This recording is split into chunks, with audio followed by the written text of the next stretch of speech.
اعوذ باللہ من الشیطان الرجیم بسم اللہ الرحمن الرحیم قل اعوذ برب الناس ملک الناس، کہیے اے محمد صلی اللہ علیہ وسلم، میں پناہ مانگتا ہوں انسانوں کے رب کی، انسانوں کے بادشاہ کی، الہ الناس، انسانوں کی حقیقی معبود کی، من شر الوسواس الخناس، وسوسہ ڈالنے والے کے شر سے جو بار بار پلٹ کر آتا ہے، الذی یوسوس فی صدور الناس من الجنۃ والناس، جو لوگوں کے دلوں میں وسوسے ڈالتا ہے، جنوں میں سے ہو یا انسانوں میں سے۔ یہاں سے سورہ ناس شروع ہو رہی ہے۔ یہ کلام پاک کی سب سے آخری صورت ہے۔ اس صورت اور اس سے پہلے کی جو صورت جو گزری ہے سورہ فلق، یہ دونوں صورتوں کو معوذتین کہا جاتا ہے، پناہ مانگنے والی دو صورتیں۔ اللہ سے پناہ مانگنے کے لیے اللہ تعالیٰ نے خصوصی طور پر ان دونوں صورتوں کو ایک ہی واقعے کے تحت نازل کیا تھا۔ پچھلی جو سورہ فلق تھی، اس میں دنیا کے آفات اور شرور سے پناہ مانگنے کی تعلیم دی گئی تھی۔ اس صورت میں اخروی آفات سے پناہ مانگنے کی تاکید کی گئی ہے، اور اس میں اللہ تعالیٰ نے بتایا ہے کہ تمام شرور سے پناہ مانگی جائے۔ شیطان کے جو وسوسے ہیں، وہ وسوسے انسان کے لیے بڑے شدید عذاب کا باعث بن سکتے ہیں۔ آخرت میں اس وسوسوں سے پناہ مانگنے کے لیے کہا گیا ہے۔ یہاں پر 3 صفتیں لائی گئی ہے، برب الناس، ملک الناس، الہ الناس۔ سب سے پہلے رب کی بات آئی ہے۔ رب کہتے ہیں پالنے والے، پرورش کرنے والے کو، اور عدم سے وجود میں لانے والے کو لوگوں کا رب کہا گیا، اور پھر الہ الناس، ملک الناس کہا گیا، دوسرا لوگوں کا بادشاہ، اور تیسری الہ الناس، لوگوں کا الہ، لوگوں کا معبود بتایا گیا ہے۔ یہ 3 صفتوں کو اگر آپ دیکھیں تو یہ تینوں صفتیں صرف اور صرف اللہ رب العزت ہی کے لیے جامع ہو سکتی ہیں، اس کے علاوہ کسی اور میں یہ تینوں صفتیں نہیں آ سکتی۔ تفسیر ابن کثیر میں جو فرمایا گیا کہ اللہ تعالیٰ نے ان تینوں صفتوں کا ذکر کرنے کے بعد انسان کو یہ تاکید کی ہے، یہ تلقین کی ہے کہ اللہ تعالیٰ سے شیطانی وساوس اور اس کے اثرات سے پناہ مانگی جائے۔ اس سلسلے میں اللہ کے نبی صلی اللہ علیہ وسلم کی جو حدیث ہے، آپ صلی اللہ علیہ وسلم نے فرمایا کہ تم میں سے کوئی شخص ایسا نہیں ہے جس کے ساتھ اس کا قرین، اس کا ساتھی ایک شیطان نہ ہو۔ اس پر صحابہ کرام رضی اللہ تعالیٰ علیہ مجمعین نے عرض کیا کہ یا رسول اللہ، کیا آپ کے ساتھ بھی ایسا ہی ہے؟ تو آپ صلی اللہ علیہ وسلم نے فرمایا کہ ہاں، میرے ساتھ بھی ایسا ہے، لیکن اللہ تعالیٰ نے میری اعانت فرمائی ہے اس سلسلے میں کہ اس کو ایسا کر دیا ہے کہ وہ میرے لیے خیر ہی کی بات کہتا ہے، اس کے علاوہ اور کچھ بھی نہیں کہتا۔ وَمَن يَعْشُ عَن ذِكْرِ الرَّحْمَٰنِ نُقَيِّضْ لَهُ شَيْطَانًا فَهُوَ لَهُ قَرِينٌ، فرمایا گیا سورہ زخرف 25ویں پارے میں۔ یعنی جو اللہ رحمان کی عبادت سے غفلت برتتا ہے اور منہ موڑتا ہے، تو پھر اللہ تعالیٰ اس کے لیے ایک شیطان مقرر فرما دیتے ہیں جو ہمیشہ اس کے ساتھ رہتا ہے۔ وَمَن يَعْشُ عَن ذِكْرِ الرَّحْمَٰنِ نُقَيِّضْ لَهُ شَيْطَانًا فَهُوَ لَهُ قَرِينٌ وَإِنَّهُمْ لَيَصُدُّونَهُمْ عَنِ السَّبِيلِ وَيَحْسَبُونَ أَنَّهُمْ مُهْتَدُونَ۔ اور پھر وہ شیطان جب اس کے ساتھ آ جاتا ہے تو اس کے بعد اس کو پتہ ہی نہیں چلتا، اور وہ اس کے راستے میں روڑے اٹکاتا ہے اور اڑچنیں ڈالتے رہتا ہے، لیکن وہ یہ سمجھتا ہے کہ میں بہت سیدھے راستے پر ہوں اور میں بڑا ہدایت یافتہ ہوں۔ یہ اللہ کے نبی صلی اللہ علیہ وسلم کا فرمان ہے، اور یہ اللہ تعالیٰ قرآن میں اس کو فرما دیے ہیں کہ ایک شیطان ہے جو ہر انسان کے ساتھ لگا ہوا ہے، اس کا قرین ہے۔ تفسیر ابن کثیر میں یہی بات بتائی گئی ہے کہ اللہ تعالیٰ سے جو ہے پناہ مانگنا چاہیے شیاطین کے وساوس سے، اس کے اثرات سے، اس وجہ سے کہ جو شیطان انسان کے ساتھ جو لگا ہوا ہے وہ مسلسل یہ کوشش میں لگا رہتا ہے کہ اس انسان کو کس طریقے سے تباہ و برباد کر دے۔ ہر قدم پر یہ کوشش کرتا رہتا ہے، اور اس کی کوششیں جو ہے یہاں تک ہوتی ہے کہ وہ انسان کو ایسے بڑے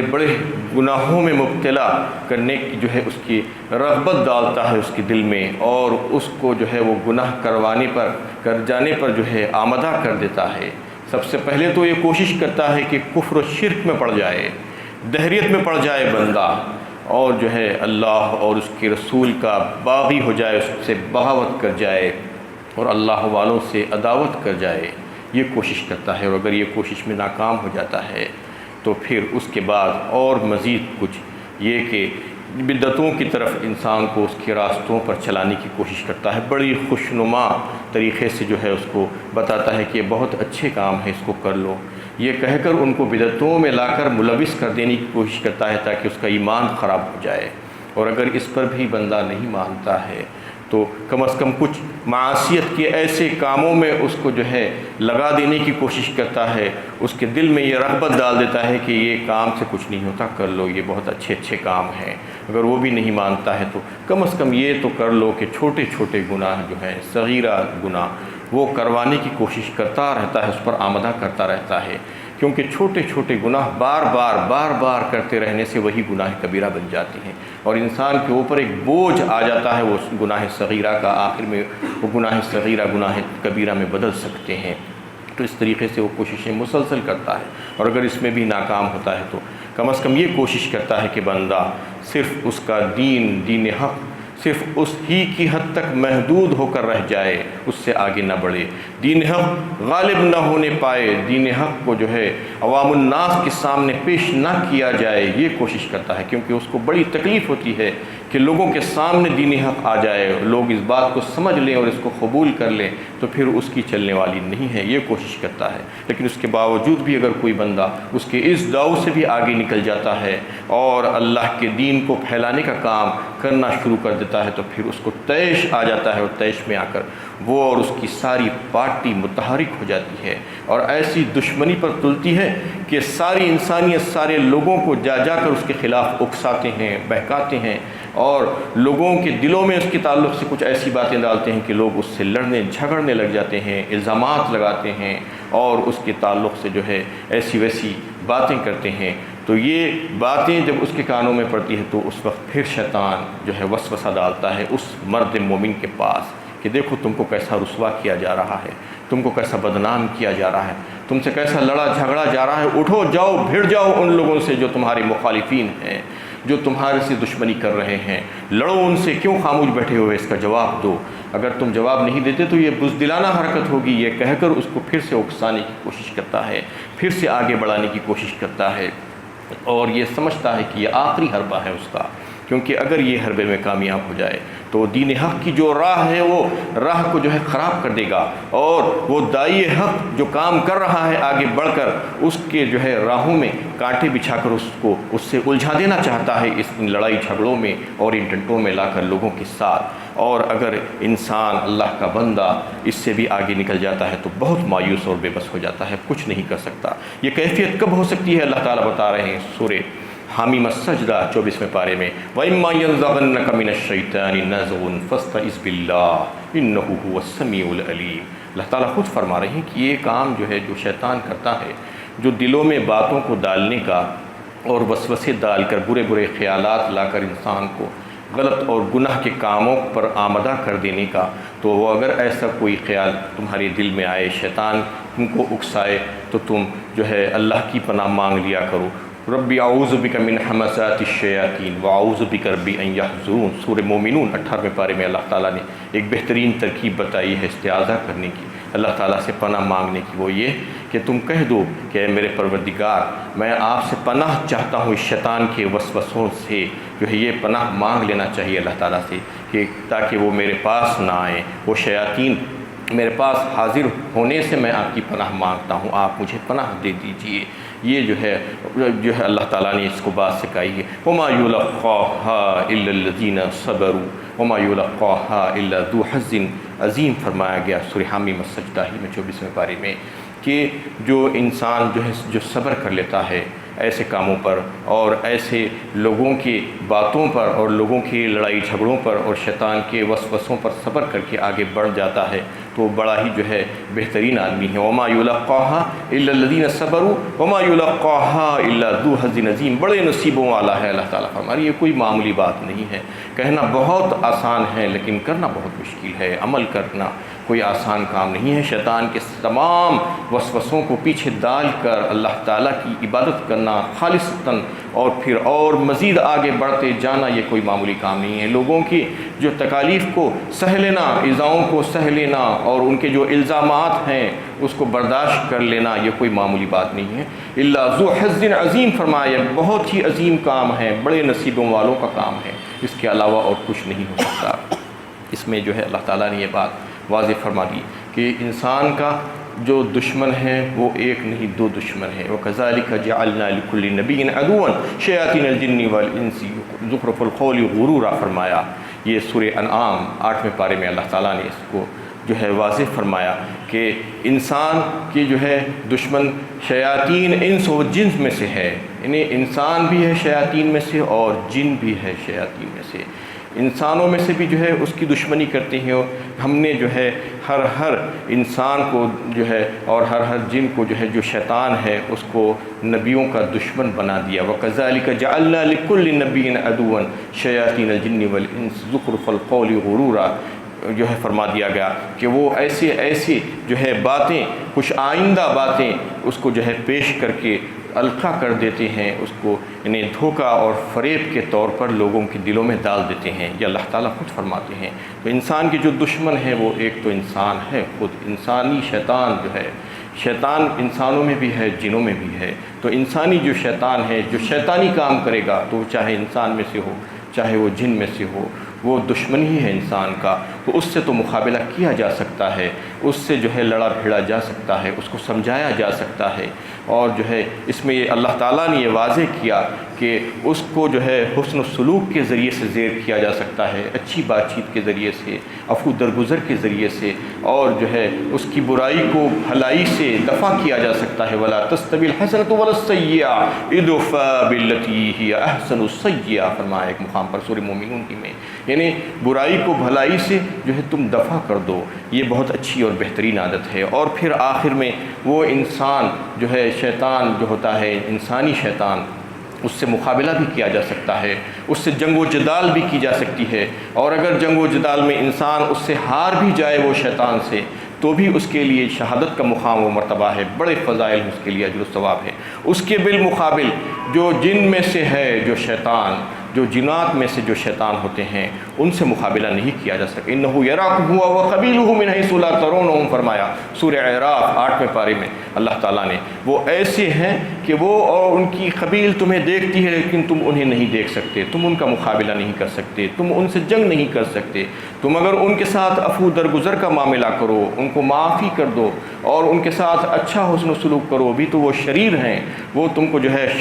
شر پہنچائے کے ہی رہتے ہیں۔ تو اس لیے اس سے بچنے کی ترکیب اللہ تعالیٰ نے یہ بتا دی ہے کہ اللہ کی پناہ میں آ جانا چاہیے، ذکر اللہ کے ساتھ اللہ تعالیٰ کی پناہ مانگنا چاہیے۔ تو اس میں اللہ تعالیٰ نے اپنی 3 صفتوں کو بتا کر یہ بات واضح فرما دی ہے کہ ان 3 صفتوں کا ذکر کر کے تم اللہ تعالیٰ سے پناہ مانگو اس شیطان کی اپنے اللہ سے۔ من شر الوسواس الخناس، کیا کرتا ہے وہ وسوسہ ڈالنے والے کے شر سے، جو بار بار پلٹ کر آتا ہے اور پیچھے ہٹ جاتا ہے، بار بار پے در پہ حملے کرتا ہے، اور جس پر حملے کرتا ہے اور جس کے دل میں یہ بات ڈالتی ہے، گناہ کی بات ڈالی جاتی ہے، اس کو اس بات کا پتہ بھی نہیں ہوتا کہ اس کے دل میں وسوسے ڈالے جا رہے ہیں۔ الذی یوسوس فی صدور الناس، جو لوگوں کے دلوں میں وسوسے ڈالتا ہے، جو لوگوں کے دلوں میں وسوسے ڈالتا ہے۔ ایک حدیث ہے جو صحیحین کی حدیث ہے، جس میں اللہ کے نبی صلی اللہ علیہ وسلم نے فرمایا، جو حضرت انس رضی اللہ تعالیٰ عنہ اس حدیث کو روایت کرتے ہیں کہ ایک مرتبہ نبی کریم صلی اللہ علیہ وسلم مسجد میں معتکف تھے۔ اس وقت امہات المومنین میں سے حضرت صفیہ بنت حی تشریف لائیں، اور وہ جب واپس ہونے لگی تو نبی صلی اللہ علیہ وسلم واپس دروازے تک ان کو چھوڑنے کے لیے آئے۔ تو اس وقت انہوں نے دیکھا کہ 2 صحابی ادھر سے سامنے سے آ رہے ہیں، تو انہوں نے ان لوگوں کو پکار کر کہا کہ دیکھو یہ صفیہ بنت حی ہے، یہ میری زوجہ ہے۔ تو اس پر وہ صحابہ کرام پریشان ہو گئے، تعجب کرنے لگے، ماشاء اللہ یا رسول اللہ یہ آپ کیا کہہ رہے ہیں؟ آخر کیا بات ہے؟ کیا ہم آپ کے تعلق سے کچھ بدگمانی کر سکتے ہیں؟ ایسا ممکن ہے؟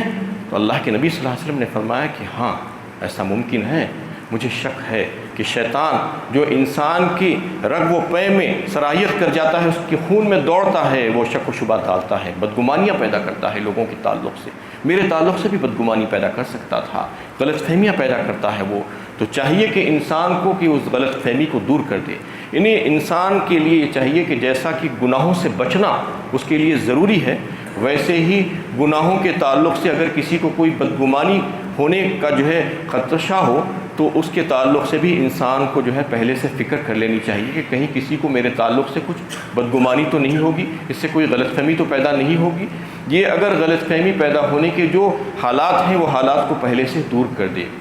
اور اگر کسی وجہ سے کوئی غلط فہمی کسی کے دل میں بات آ جاتی ہے اور کوئی آپ کے اوپر غلط تہمت لگا دیتا ہے تو فوراً اس کا جواب دے کر اس کو صاف کر لینا چاہیے۔ بسا اوقات ایسا ہوتا ہے کہ انسان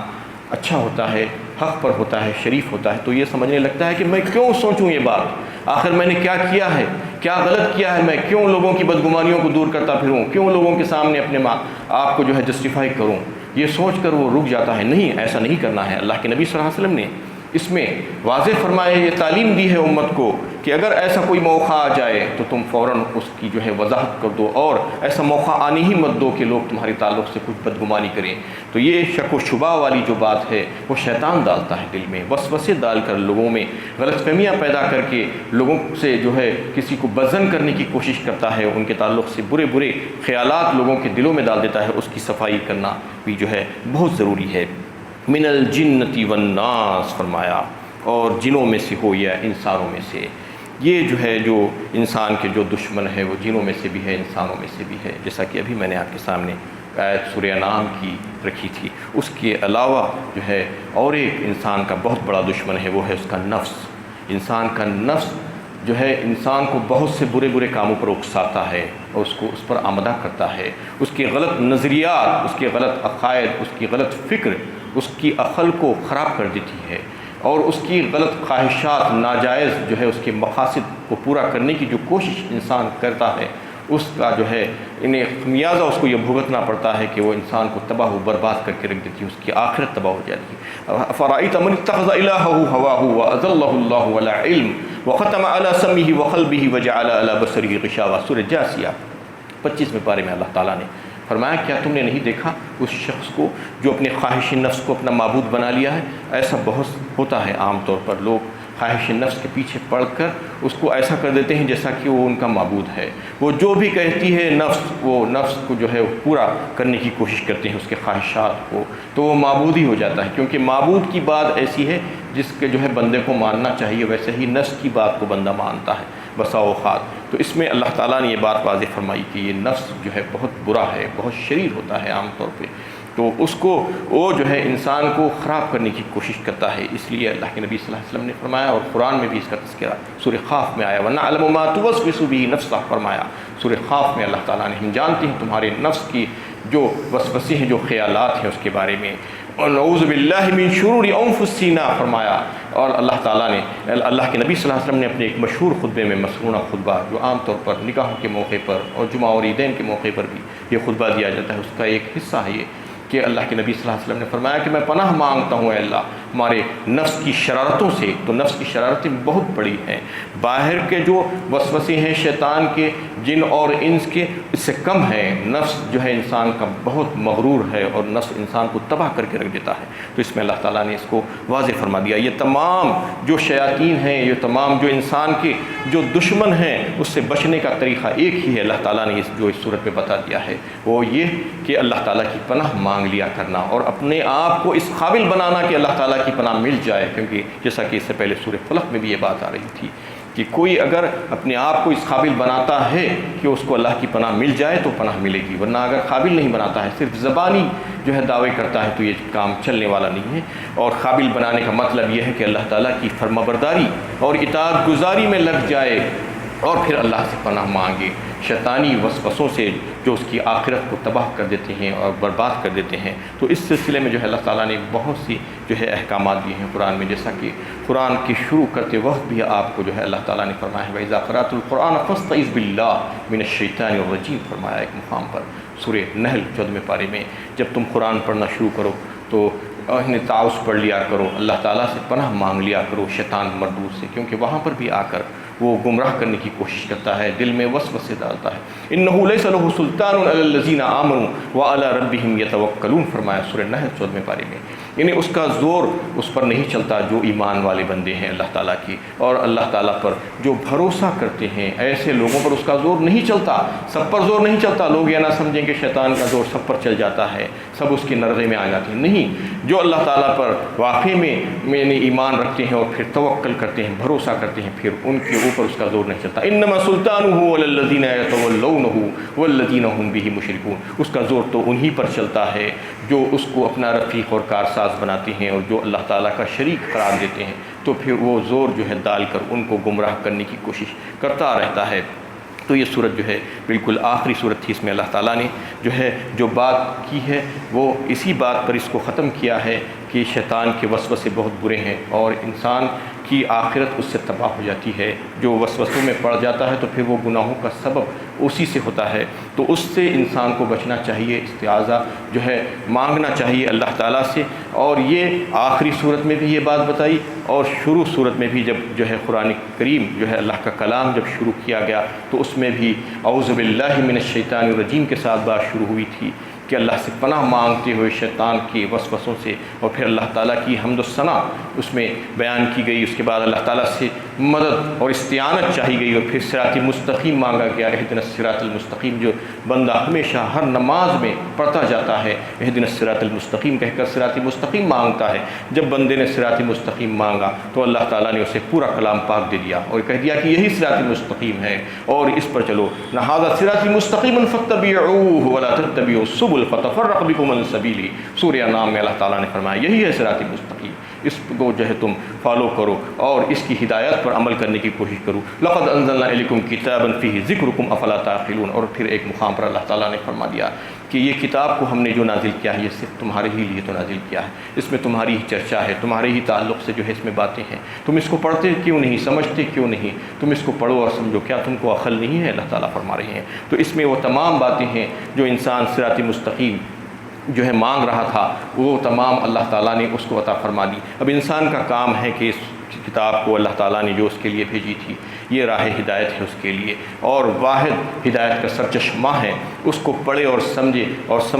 سمجھنے کی نیت سے اور اس پر عمل کرنے کی نیت سے اگر جو بھی پڑھے گا تو یقیناً اس کو اللہ تعالیٰ ہدایت سے نواز دیں گے۔ ورنہ اگر کوئی صرف اس میں جو ہے میں نکالنے کی کوشش کرے گا اور کوشش کرے گا کہ اس میں سے میں اپنی مرضیات کی چیزیں نکال لینے کی کوشش کروں گا، جیسا کہ آج بہت سے لوگ ایسے ہیں جو قرآن کو جو ہے ایک ذریعہ بنائے ہوئے، یضل بہ کثیرا ویہدی بہ کثیرا وما یضل بہ الا الفاسقین، فرمایا سورہ بقرہ پہلے ہی پارے میں اللہ تعالیٰ نے۔ یہی قرآن سے ہم بہت سوں کو جو ہے گمراہ کر دیتے ہیں، یہی قرآن ہے جس کے ذریعے سے ہم بہت سوں کو ہدایت سے نواز دیتے ہیں، لیکن ہدایت گمراہ وہی ہوتے ہیں جو فاسق ہیں، جو گنہگار ہیں، جو اس قسم کی حرکتیں کرنے کی کوشش کرتے ہیں، تو پھر اللہ تعالیٰ اسی قرآن سے ان کو گمراہ کر دیتے ہیں۔ تو اللہ تعالیٰ نے یہ بات واضح فرما دی کہ یہ کتاب تمہارے لیے نازل کی تھی ہم نے، اور اس میں تمہارے لیے ہدایت کا بہترین سامان ہے۔ صراط مستقیم پر اگر تم چلنا چاہتے ہو جس کو تم نے مانگا تھا، تو صراط مستقیم یہی ہے، اس کو تم پڑھو اور سمجھو اور عمل کرو تو پھر تمہارے لیے ہدایت کے راستے کھلتے جائیں گے اور کھلتے جائیں گے، تم پھر جو ہے آگے بڑھ کر صراط مستقیم پر پہنچ جاؤ گے اور پھر وہی جنت کو جانے والا آخری اور سیدھا راستہ ہوگا۔ وآخر دعوانا ان الحمدللہ رب العالمین۔